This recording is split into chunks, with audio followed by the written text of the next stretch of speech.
歡迎收睇午間總結。港股今早出現回吐，大市低開6點之後，跌幅擴大至超過100點，低見過23,130點。恒指中午收報23,161點，跌129點。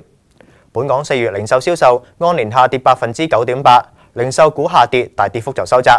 其中周大福更加倒升超過3%，周生生、六福跌超過0.5%，另外莎莎跌0.1%，卓越就冇升跌。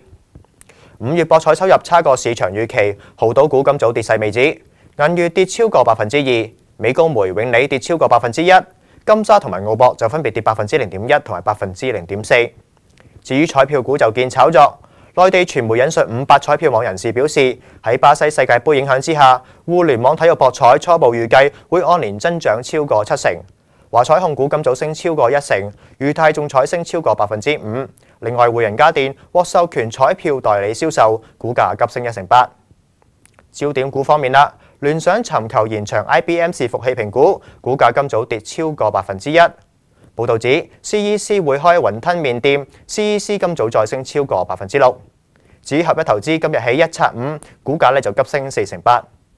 成交活躍股份方面啦，中移動、騰訊分別跌超過1%。收市之後將會有3分鐘視頻，再見。